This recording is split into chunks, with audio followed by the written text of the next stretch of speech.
अब देखो यार, अगर तुम लोग रोमन रेंस के फैन हो तो ये वीडियो तुम्हारे लिए होने वाली है, क्योंकि गाइस डब्ल्यूडब्ल्यूई के अंदर रोमन रेंस के कॉन्ट्रैक्ट ओवर होने को लेकर काफी बड़ी अपडेट आ रही है। डब्ल्यूडब्ल्यूई में द रॉक के रिटर्न होने को लेकर बैक स्टेज से काफी बड़ी रिपोर्ट आ चुकी है। मंडे नाइट रॉ के 2 घंटे होने को लेकर डब्ल्यूडब्ल्यूई ने ऑफिशियल अनाउंसमेंट कर दी है। जेकब फातू के फ्यूचर को लेकर डब्ल्यूडब्ल्यूई के मेजर प्लान सामने आ चुके हैं। तो गाइस वहीं लोगन पॉल को लेकर काफी बड़ी कंट्रोवर्सी हो चुकी है। तो गाइस चलिए बिना किसी देरी के शुरू करते हैं इस वीडियो को। और सबसे पहले बात करेंगे डब्ल्यूडब्ल्यूई के मंडे नाइट रॉ की। गाइस यहाँ पर ये बात हम सभी लोगों को मालूम है कि डब्ल्यूडब्ल्यूई का Monday night raw show wrestling business के अंदर इकलौता वो रेसलिंग शो है जो वीकली बेसिस के ऊपर 3 घंटे का होता है। और जहां AEW और TNA जैसी कंपनी डायनामाइट कोलिजन और इम्पैक्ट रेसलिंग के साथ साथ स्मैकडाउन का शो 2 घंटे का होता है, वहीं Monday night raw weekly basis के ऊपर पिछले काफी सालों से 3 घंटे का शो प्रोड्यूस कर रही है। बट अब यहाँ पर डब्ल्यूडब्ल्यूई कंपनी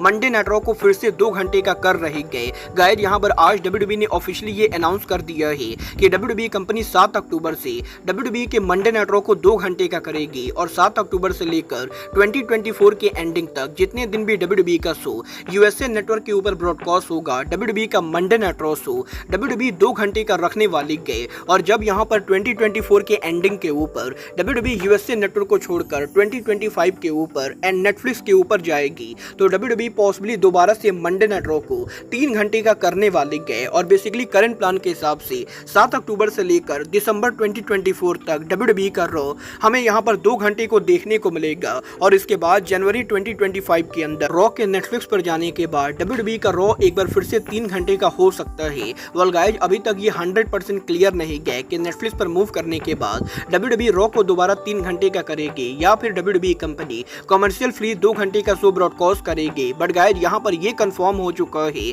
कि डब्ल्यूडब्ल्यूई कंपनी 7 अक्टूबर से लेकर इस साल के एंडिंग तक 2 घंटे का रॉ ब्रॉडकास्ट करने वाली है। वेल देखना काफी दिलचस्प होगा कि डब्ल्यूडब्ल्यूई के रॉ के 2 घंटे होने के बाद रॉ को कितनी व्यूअरशिप मिलती है। बट गाइस चलिए फिलहाल आगे बढ़ते हैं और बात करते हैं डब्ल्यूडब्ल्यूई सुपरस्टार लोगन पॉल की। वेल बात करें अगर यहाँ पर लोगन पॉल की, तो गाइस इस हफ्ते लोगन पॉल को लेकर सोशल मीडिया पर काफी बड़ी कंट्रोवर्सी हो चुकी है। गाइस यहाँ पर डब्ल्यूडब्ल्यूई के legend hall of famer Kevin नाश ने इस हफ्ते उनके लेटेस्ट पॉडकास्ट के ऊपर लोगन पॉल के डब्ल्यूडब्ल्यूई के सैलरी और वर्क को लेकर बात की, जहां पर केविन नाश ने ये बोला कि डब्ल्यूडब्ल्यूई के अंदर ऐसे बहुत सारे रेसलर हैं जो लोगन पॉल के मुकाबले कंपनी के अंदर काफी ज्यादा काम करते गए, बट उनको यहाँ पर ना तो लोगन पॉल के बराबर डब्ल्यूडब्ल्यूई के अंदर बुकिंग मिलती गए और ना ही उनको लोगन पॉल के बराबर डब्ल्यूडब्ल्यूई के अंदर सैलरी मिलती गए। बट वहीं सेम टाइम के ऊपर लोगन पॉल डब्ल्यूडब्ल्यूई के अंदर साल में मुश्किल से 10 मैचेज लड़ते गए और वो यहाँ पर शो पर रेगुलर काम नहीं करते गए। बट इसके बावजूद भी कंपनी के अंदर लोगन पॉल को डब्ल्यूडब्ल्यूई $1 मिलियन की सैलरी देती गए, जो डब्ल्यूडब्ल्यूई की बाकी रेसलर्स के लिए बिल्कुल ही अनफेयर है। और लोगन पॉल को लेकर केविन नाश की ऐसी बातें बोलने के बाद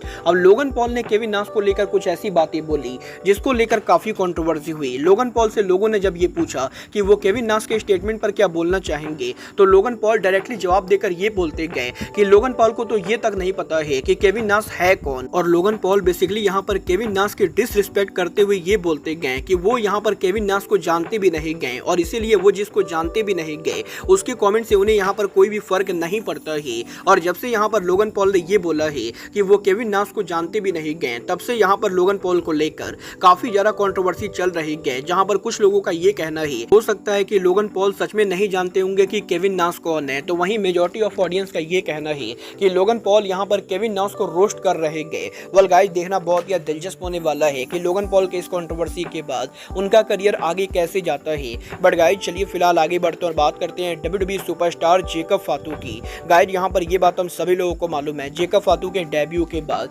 करंटली यहाँ पर जेकब फातू पूरी तरह से अनडिफीटेड है और ऑलरेडी यहाँ पर इस चीज को लेकर रूमर चल रही है कि जेकब फातू डब्ल्यूडब्ल्यूई के अगले बड़े मेगा सुपरस्टार बनेंगे। वाले इस हफ्ते रसल वोट ने इस चीज को कंफर्म कर दिया है कि डब्ल्यूडब्ल्यूई कंपनी करंटली जेकब फातू से काफी हैप्पी है और जिस तरीके से जेकब फातू शो के ऊपर काम कर रहे गए, डब्ल्यूडब्ल्यूई कंपनी उस चीज को लेकर काफी इंप्रेस है और कंपनी ये बिलीव करती है कि जेकब फातू डेफिनेटली डब्ल्यूडब्ल्यूई के वो रेसलर हो सकते हैं जो आगे चलकर डब्ल्यूडब्ल्यूई के अंदर रोमन रेंस, कोडी रोड्स और सीएम पंक की जगह ले। और जेकब फातू डब्ल्यूडब्ल्यूई के अंदर फ्यूचर में डेफिनेटली यहाँ पर मेगा सुपरस्टार बनने की काबिलियत रखते गए। बल देखना बहुत ही दिलचस्प होने वाला है कि डब्ल्यूडब्ल्यूई के अंदर जेकब फातू उनका पहला सिंगल टाइटल कब जीतते गए। बट गाइस जहां तक बात रही ब्लड लाइन की, तो गाइस यहीं डब्ल्यूडब्ल्यूई के अंदर द रॉक के डब्ल्यूडब्ल्यूई पर रिटर्न होने को लेकर बैक स्टेज से काफी बड़ी अपडेट आ रही है। गाइस यहाँ पर PWN ने इस चीज को कंफर्म कर दिया है कि WWE के अंदर रॉक यहाँ पर जल्द उनका रिटर्न करने वाले गए, क्योंकि हॉलीवुड के अंदर रॉक की जो भी मूवीज की शेड्यूल थी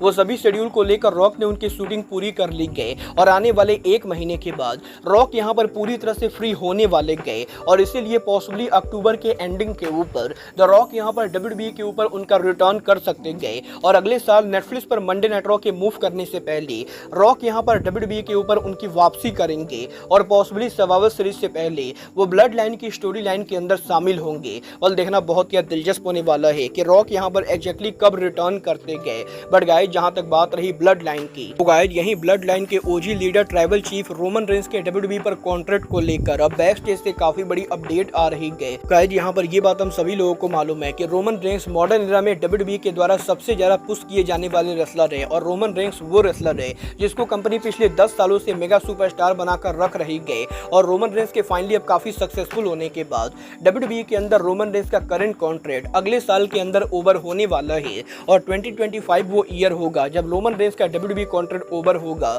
और इस चीज को लेकर बातें चल रही हैं कि पॉसिबली रोमन के कॉन्ट्रैक्ट के ओवर होने के बाद WWE रोमन रेंस को जो न्यू ऑफर देगी वो WWE के और किसी भी रेसलर के मुकाबले हाईएस्ट सैलरी होने वाली है। वल देखना बहुत ही दिलचस्प होने वाला है कि WWE के अंदर रोमन रेंस को 2025 के अंदर कंपनी कितने बिलियन देकर उनके कंपनी में साइन करती है। वल आपको क्या लगता है, Roman Reigns highest paid wrestler बनने चाहिए या नहीं? आप लोग मुझे कमेंट करके बताइए। बट गाइज अब आज के इस वीडियो में बस इतना ही। मैं मिलता हूँ आपसे अपने अगले वीडियो में। बट गाइज तब तक के लिए good bye, good night and bang.